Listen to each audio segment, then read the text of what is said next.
are you doing today? This is Brian. It's been a little while since I've done a video, but I want to do something about taxation without representation. Now, I know the Founding Fathers covered that a little bit. They emphasized that, the people need to be represented, especially when they're taxed. But today, we've got these people in the government, about 90% of them, that take money from foreigners to do their bidding before they do honor the taxpayers here. So, and that would be Benjamin Netanyahu, who went to Congress and was saying that people that were doing their free speech, were people that are being paid by Iran, which is absurd. And there was a lot of Jews that were also saying, not in our name, we don't want genocide, but we're spending billions. Our money is going towards that. So we enable thieves to do mass murder of women and children, and which discredits ourselves in the world, worldwide for Israel. Also, in Eastern Europe, our military-industrial complex makes billions. They tax us, to build things, but the people, running that show are making billions, and their companies. Whenever a neutral country joins NATO, they have to have equipment from approved by NATO. So anyway, now 600,000 Ukrainians are dead because of Biden's NATO push and its need to control foreign resources. So anyway, we as a country, or at least the people running this country, are responsible for creating bricks and consolidating supposed enemies. Russia and China, they weren't like total buddy-buddy, but they got to get closer together under the situation. Now, I would have to say that Biden and Blinken and a few others, they're no different than the Bush, Cheney, and Rumsfeld camp. It's just the same thing. Now, I gave $250 for Jill Stein, her campaign, because she didn't support foreign wars. She kind of listened to Jeffrey Sachs, which, he's a sharp guy, and there's a lot of them that are pretty sharp. And I believe pretty much 90% of what Jeffrey Sachs says. I mean, we don't have to bend over backwards for every country, but we certainly don't need to push NATO expansion and also send 2,000-pound bombs to Israel to kill children. So I gave $250 to her, figuring, oh yeah, man, she's sharp, right on. The next thing I know, I get something on my computer that says, oh yeah, she just wants to make it like we should have had our borders open forever, and we shouldn't have any law and order. I mean, you know what? So some of her foreign policy I agree with, because she listens to some intelligent people. But other than that, she's crazed.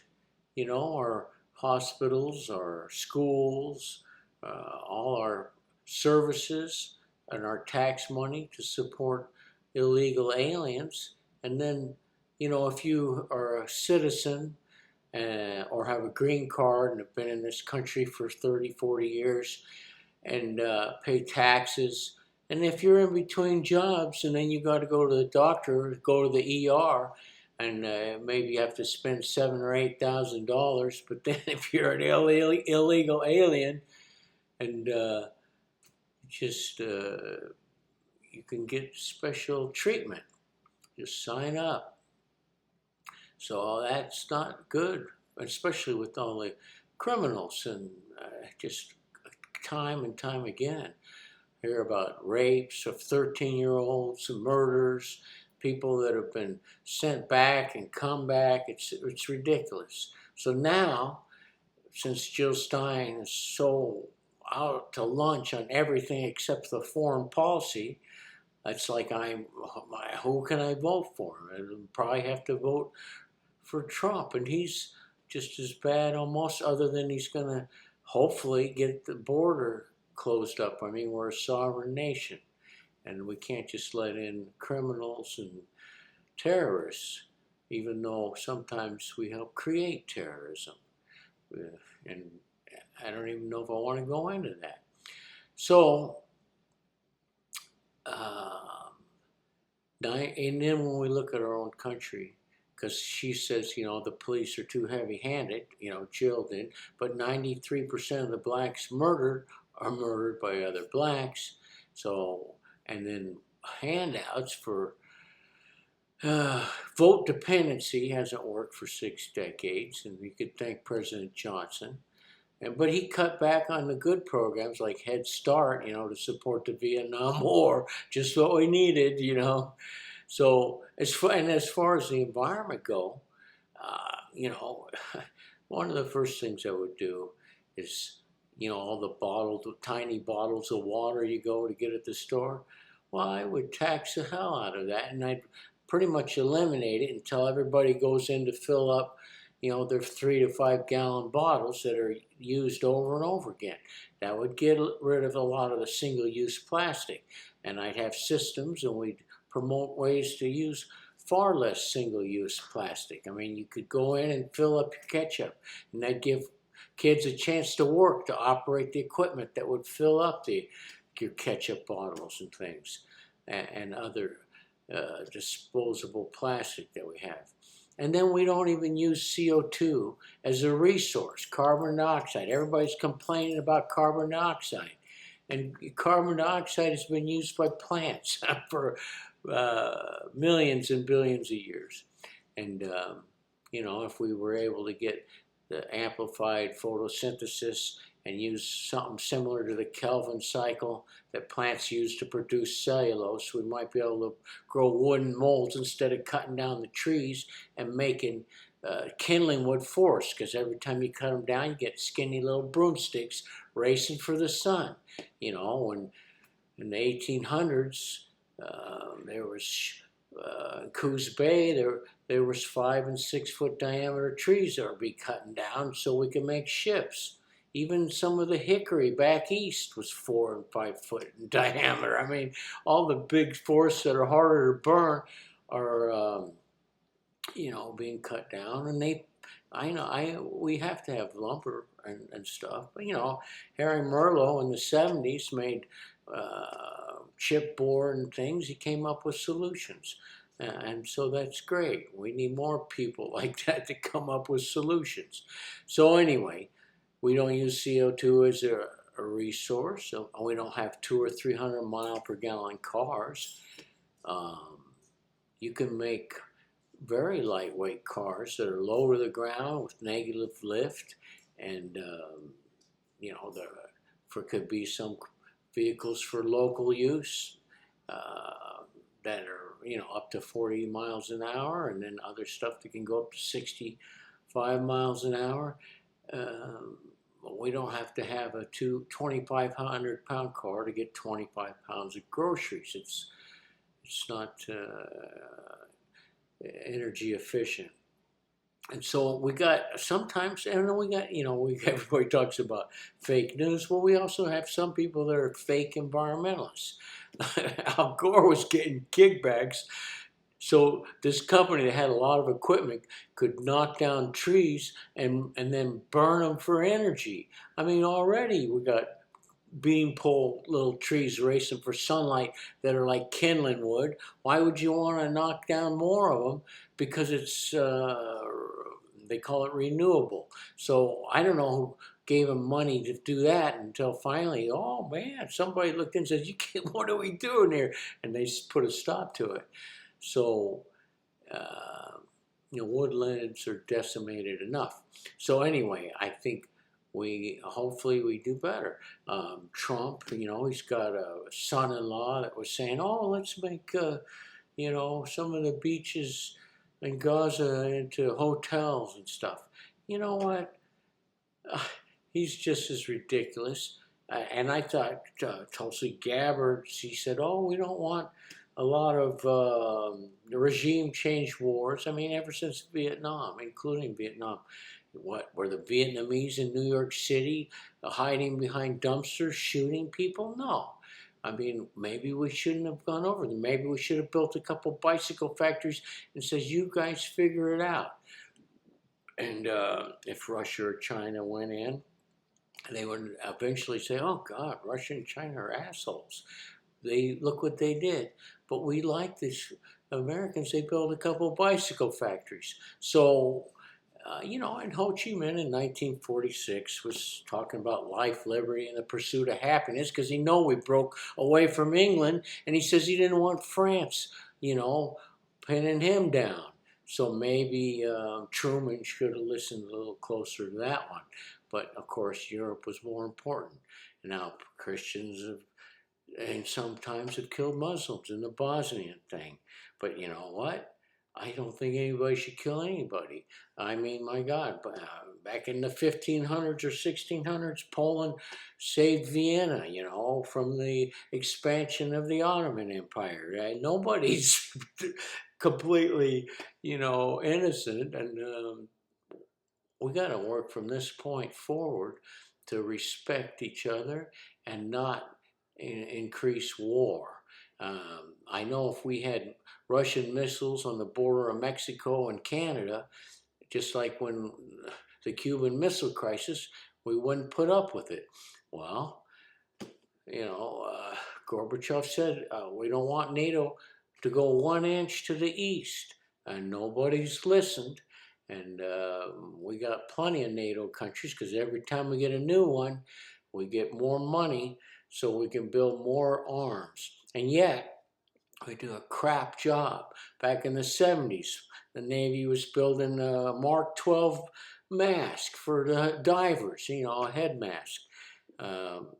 They spent like $1.2 million on something that should have cost $10,000, and it wasn't even as good as what the commercial stuff was.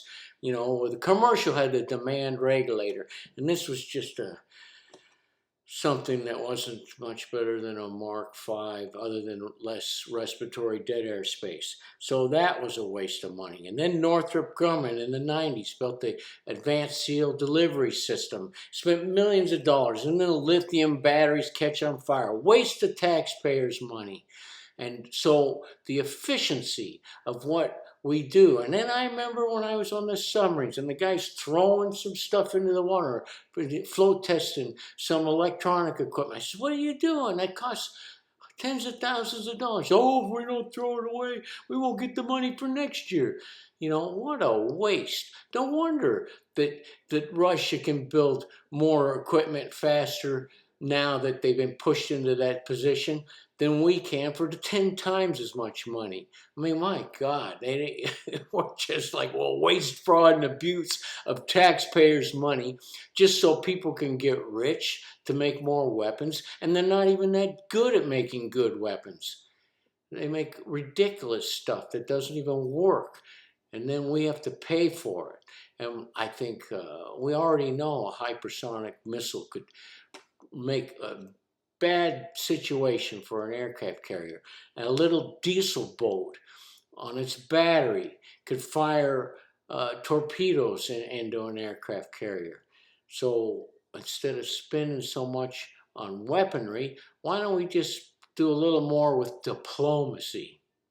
And Blinken and Biden, I've never seen anybody lie so much. And Trump is close behind him, but at least if he's going to protect the border, I'll probably have to vote for him, but not like I have much choice.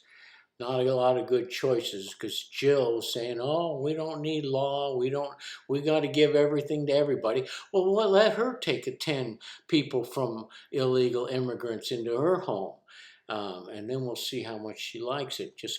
And that's why I kind of wanted the guy from Texas to be president. But then he's saying, "Oh, I have the free speech thing."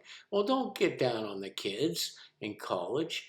Freedom of speech is our right, and we don't need to police them that much unless they're actually doing something to hurt somebody else. And those schools are the ones that charge too much and should pay the loans off, not the taxpayers. And we also need to get somebody that will get some practical engineering going for local people. Like I may have to start working on some projects, some little ultralight bicycle operated vehicles to go to the store. I'm already kind of thinking about it and built some tiny models. So maybe have to do that. My wife's still got a few more years to work, so maybe before we cruise around. Even the RV I want to build. I want to build one that's pretty damn big, yet gets 25 miles a gallon. It isn't that much of a rocket science. I don't know why we aren't pushing that whole thing.